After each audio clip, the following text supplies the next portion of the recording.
तो आप इस वीडियो को प्लीज़ फुल वॉच करिएगा। डिटेल में पूरी जानकारी नहीं देते हैं, क्योंकि अगर वो जानकारी आपको दे देंगे तो आप मल्टी लोड या कॉपर टी वगैरह नहीं लगवाए। ऐसा मतलब आपके साथ ना हो, क्योंकि मैं बहुत बुरी तरह फंस चुकी हूँ। और hello guys, welcome back to my channel. कैसे हैं आप लोग? आई होप आप बहुत अच्छे होंगे और आपका मेरे चैनल पे तहे दिल से स्वागत है। अगर आप एक फीमेल हैं तो आप इस वीडियो को प्लीज़ फुल वॉच करिएगा।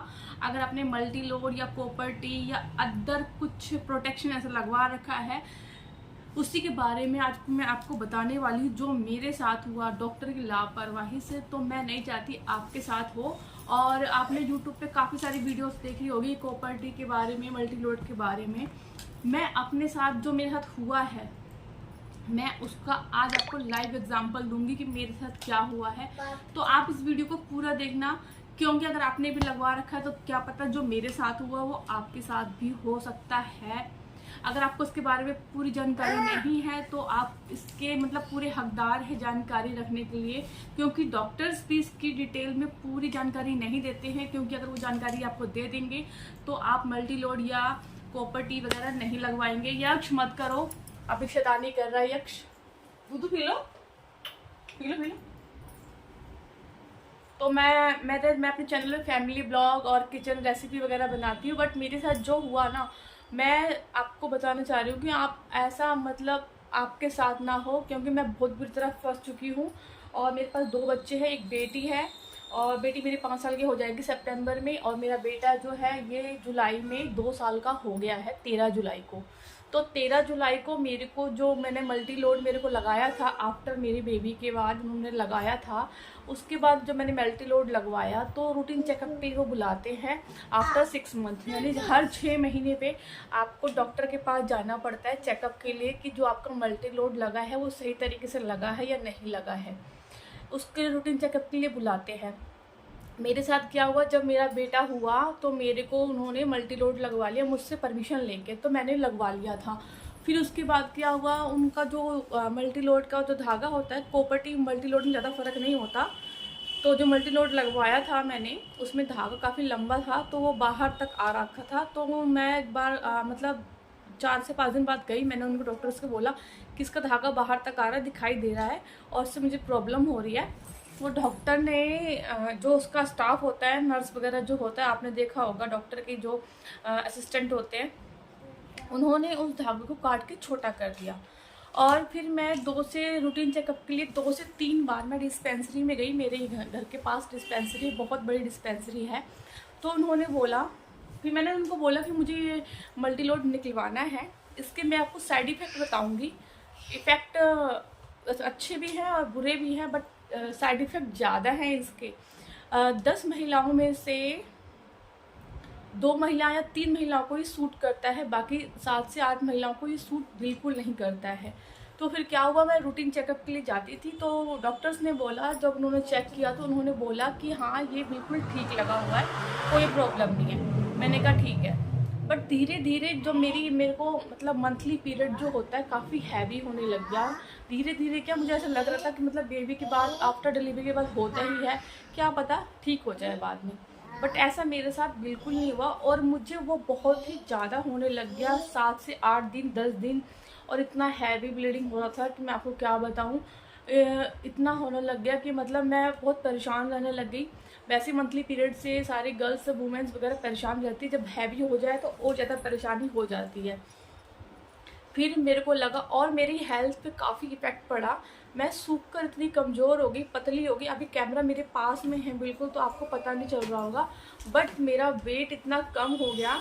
और सब लोग मुझे आसपास कहने लगे धीरे धीरे कि मतलब आपको क्या हो गया, आप काफ़ी वीक होते चले जा रहे हो। जो मेरी बैंगल्स वगैरह है, ये भी मेरे को काफ़ी अच्छी साइज़ की आती थी, 2-6 की आती थी, 2-4 हो गई, 2-4 से भी कम हो गई है। और मेरे मतलब सारे कपड़े इतने ढीले हो गए, ऐसा लग रहा था कि मैं मांग के पहन रही थी। मुझे इसका साइड इफ़ेक्ट बाद में पता चला कि जब मेरी भाभी ने, मेरी अपनी सगी भाभी ने, जब उनको भी ये लगा, तो वो अच्छी खासी हेल्थी थी, उनकी मैरिड हुई थी, मैरिड करके आई थी, शादी करके आई थी। जब उनको भी ये प्रॉब्लम होने लगी तब मुझे अंदाज़ा लगा कि हाँ ये सारा प्रॉब्लम कॉपर टी या मल्टी लोड से ही हो रहा है।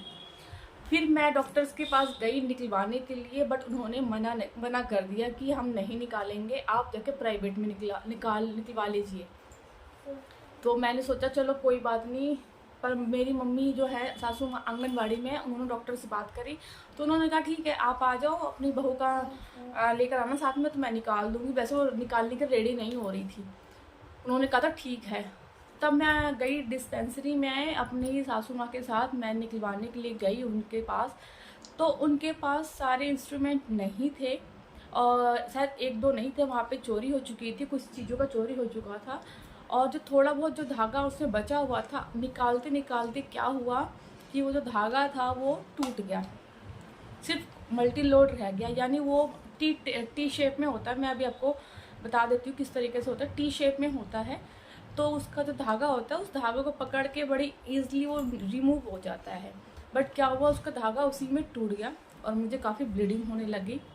मेरे से पहले एक लेडीज़ का और निकाल रहे थे, उसका जो कॉपर टी या मल्टी लोड जो भी लगा था उसका 1.5 घंटे से वो लोग कोशिश कर रहे थे निकालने की, बट उसका जो था वो मिल ही नहीं रहा था। डॉक्टर्स कह रहे थे कि दिखाई नहीं दे रहा, शायद वो अपनी जगह से हट गया है, कहीं और चला गया है। कहीं और जाने का मतलब या तो सीने पे चढ़ गया हो या उसके पेट में चला गया हो। इन केस अगर ऐसा होता है तो बहुत ही ज़्यादा प्रॉब्लम हो जाती है। अगर आपके पेट में चला जाता है कॉपर टी मल्टी लोड, तो वो आपको मतलब जैसे डिलीवरी होती है ना सी सेक्शन करके, उसी तरीके से वो निकाला जाता है। अदरवाइज सीने पर चढ़ जाए तो और भी तरीके होते हैं निकालने के लिए, उसमें काफ़ी खर्चा भी आता है और बहुत ही मतलब पेन सहना भी पड़ता है। तो मैं और मेरे साथ जो हुआ इनकेस, तो मुझे भी बोला है कि मैंने फिर अल्ट्रासाउंड करवाया। अल्ट्रासाउंड में देखा गया कि मेरा तो अभी उसी जगह पे है, पर वो अपनी जगह पे फिक्स हो गया है। यानी उसको निकालने के लिए डीएनसी करना पड़ेगा मेरा।